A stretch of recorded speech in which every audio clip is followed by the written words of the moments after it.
Can a remote-controlled paraglider with a 4-meter wingspan become the most portable fixed-wing FPV aircraft ever? In the last video, we already proved that we can use this RC Paraglider for FPV. So now we just need to prove that it's portable. To do that, we'll carry and launch the paraglider from the side of a mountain. If this works, this could become the ultimate backcountry FPV rig. As we'll see, it definitely lived up to the expectations, but not without a few hiccups along the way. I started the adventure by packing up everything into a backpack. Despite the 4-meter wingspan, everything still easily fits into a 30-liter bag, while still leaving plenty of space for additional gear. Once packed up, me and my friend started the climb. Weighing about 4 kilos overall, it's not the lightest thing you'll ever carry around. Once we made it to the landing zone, we started prepping the glider. I checked if the location was suited for takeoff. The zone is located next to a water dam, and there is a slight head breeze, which should help with takeoff. However, I forgot to check if landing was possible as well. This was a big mistake, as we'll soon find out. The FPV camera is mounted on the bottom surface of the wing. I do this because I get a more stable view than what I get from the harness itself. The takeoff is relatively similar to a real paramotor. I wait for some headwind and then I give it a strong enough initial impulse to inflate the wing. Once the harness has left my hand, I can arm the motor and start gaining altitude. I fly line of sight for a few minutes before switching to FPV. Once I have the goggles on, I can start exploring the area. Currently, the glider is flying with a 10,000 mAh 4S battery and a GoPro on the harness. For FPV, I'm using the DJI O3 air unit. I'm not trying to push it at this point. We're still developing this drone and I'm currently flying with a 2.4 GHz RC link with no heads-up display.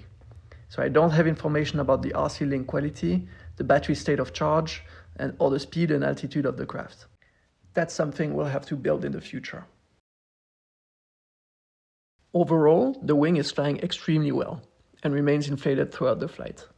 I do get some side-to-side oscillations, and I'm still not sure if those are due to my poor paragliding piloting skills or something else. RC paragliders are definitely not as immune to weather as quadcopters or rigid fixed-wing aircrafts. But that is both a benefit and a drawback. The drawback is that I'll have limited conditions in which I'll be able to fly, and I'll have to prepare the flights further in advance. The benefit is that once you're in the air, in my opinion, you get a more real sense of flight, and you can play more with the environment to stay in the air. Catching thermals in the summer will probably be super fun. Also, since most of the weight in the harness is from the battery, the glider can achieve multiple hours of flight time. We'll have to put this to the test. After touring for about 10 minutes, I start thinking about the landing. Here, I have to navigate around my first mistake of not planning the landing. After takeoff, I had noticed some sinking air on the north side of the dam. I suspect the air follows the lake and then sinks down once it has passed the dam wall.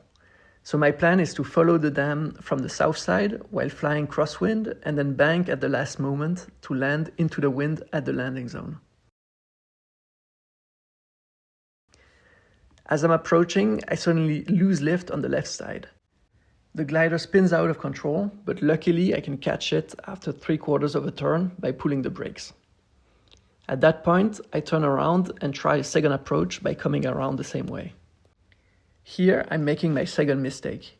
I had pulled the brakes to get the glider out of the spin, but I forgot to release them fully, which ultimately stalls the glider completely. Fortunately, the glider starts to backfly, which brings it back towards the wall, and it crashes into a bush. Luckily, it just crashed above the vertical stone wall. I start looking for a rope to climb down. Right at that moment, a local guide that just got into paragliding offers to help, and he walks down the slope to retrieve the rig. Overall, despite the landing crash, I think we have proven that we can carry this glider around and fly it in FPV. So I'd call this a success. However, there's still plenty of work to do to transform this into a legitimate FPV platform. The things that I have in mind is developing a custom, more compact FPV-specific harness with a camera mounting point and an on-screen display.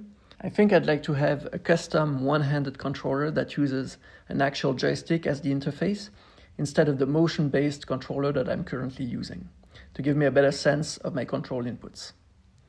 And lastly, I'd like to have a compression bag that carries the canopy, the goggles, the controller, and the harness all together.